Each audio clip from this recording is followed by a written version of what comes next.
देखिए, ऐसा है कि आज जो ज्ञापन सौंपा गया है, विश्व हिंदू परिषद वालों ने अपना ज्ञापन सौंपा है, वहाँ पर राष्ट्रपति शासन लगाने की मांग की है। लेकिन मैं बताऊँ अपनी बात कि सच ये है कि ये कोई आज की समस्या नहीं है। पश्चिम बंगाल में 2021 में भी ये मामला घटा था, जब वहाँ इलेक्शन हुआ था। इसके बाद वहाँ पे बहुत बड़े पैमाने पर हिंदुओं के साथ अत्याचार हुआ था, उनके ऊपर तमाम तरह के उनके घर जलाए गए थे, उनको मारा पीटा गया था, महिलाओं के साथ दुर्व्यवहार किया गया था।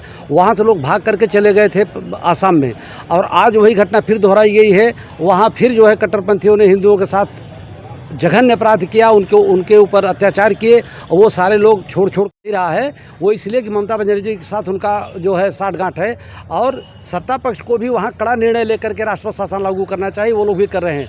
मैं आपसे ये बताना चाह रहा हूँ, सही बात तो यह है कि इस समय देश में अराजकता की स्थिति बहुत चरम सीमा पे पहुंच गई है।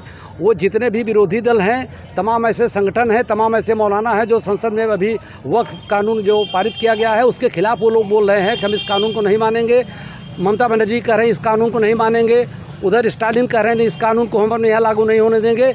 यह जो बड़ी गंभीर बात है और बड़ा गंभीर विषय है कि संसद से पास हुए कानून को अगर लोग नहीं मानेंगे, और उसके भी ऊपर जो एक सबसे बड़ी अदालत बैठी हुई सुप्रीम कोर्ट, माननीय सुप्रीम कोर्ट में कहना चाहूँगा वो भी अपनी मर्यादा भूल गए हैं, और वो जिस चीज़ का विश्लेषण कर रहे हैं, सुप्रीम कोर्ट को किसी कानून के मेरिट की समीक्षा करने का अधिकार नहीं है। मैं बहुत स्पष्ट रूप से कहता हूँ, ये बात माननीय जितने जुडिशरी के लोग हैं सब जानते हैं कि उसकी संवैधानिक समीक्षा कर सकते हैं। वैधानिक समीक्षा करने को उनको कोई अधिकार नहीं है। और उसके तहत उन्होंने बता दिया कि संविधान की धारा अनुच्छेद के 26 के तहत ये कानून बनाने का अधिकार संसद को मिला हुआ है। जब वो उन्होंने बता दिया कि कानून बनाने का उनको अधिकार है, इसके बावजूद भी कानून की मेरिट की समीक्षा कर रहा है सुप्रीम कोर्ट। इस तरीके से अगर आप देखिए तो सारी पार्टियाँ एकदम अराजक हो गई हैं। सुप्रीम कोर्ट भी अपनी जगह से जो है अपनी मर्यादा भूल गया है। सुप्रीम कोर्ट जो है राष्ट्रपति को आदेश पारित कर रहा है। सच पूछिए तो इस समय देश में इमरजेंसी लगा करके, और जितनी लोग अराजकता कर रहे हैं, इन सारे लोगों के खिलाफ कार्रवाई करनी चाहिए। जरूरत हो सबको जेल में डालना चाहिए। सुप्रीम कोर्ट का कोलेजियम सिस्टम जो है वो अवैध तरीक़ों से जजों की नियुक्ति करता है, उस पर भी बिल्कुल लगाम लगाने की ज़रूरत है। सुप्रीम कोर्ट के जज अगर ये समझते हैं, सुप्रीम कोर्ट के जज अगर अपने आप को सुप्रीम कोर्ट समझ लिए हैं तो उनकी भूल है। सारे सुप्रीम कोर्ट के जज इस समय मिलकर के सुप्रीम कोर्ट की अवहेलना कर रहे हैं। और इनको ध्यान देना चाहिए कि कंटेम्प्ट ऑफ कोर्ट होता है, कंटेम्प्ट ऑफ जज नहीं होता है। जजों की मान मर्यादा का हनन नहीं होता है, मान मर्यादा का हनन सुप्रीम कोर्ट का होता है। और इस समय सुप्रीम कोर्ट की मान मर्यादा का हनन सुप्रीम कोर्ट के जज स्वयं कर रहे हैं। इनको ऐसे मामले में समीक्षा करने का अधिकार नहीं है। इसलिए मैं ये कहना चाहूँगा कि अराजकता इतनी ज़्यादा है, जो दंगे फसाद हो रहे हैं, देश में इमरजेंसी लगा देनी चाहिए। कम से कम 5 साल तक इमरजेंसी लगा कर रखनी चाहिए, और जितने लोग अराजकता कर रहे हैं सबों को जेल में रखना चाहिए। 5 साल इमरजेंसी लगा कर जेल में रखें, सब लोग सही हो जाएंगे।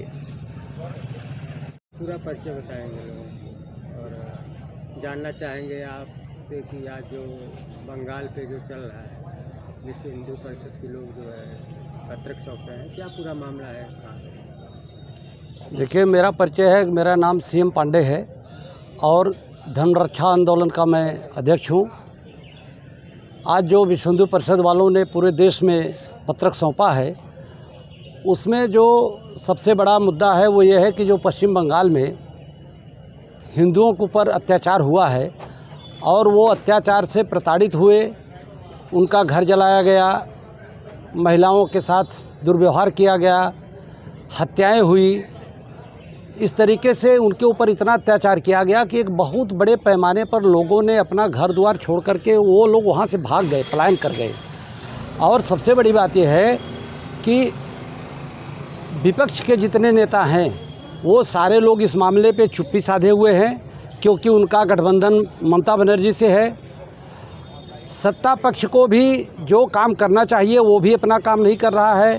वहाँ पे जो है राष्ट्रपति शासन लागू कर देना चाहिए, जो आज विश्व हिंदू परिषद वालों ने मांग किया है कि वहाँ पे राष्ट्रपति शासन लागू किया जाना चाहिए। तो इस तरीके से जो पश्चिम बंगाल में हो रहा है, हिंदुओं के ऊपर बहुत जघन्य अत्याचार हो रहा है, और ये सिर्फ राजनीति करने के लिए हो रहा है। ये बड़ा दुखद है। यही आज जो है कार्यक्रम इन लोगों का किया गया है विश्व हिंदू परिषद के द्वारा।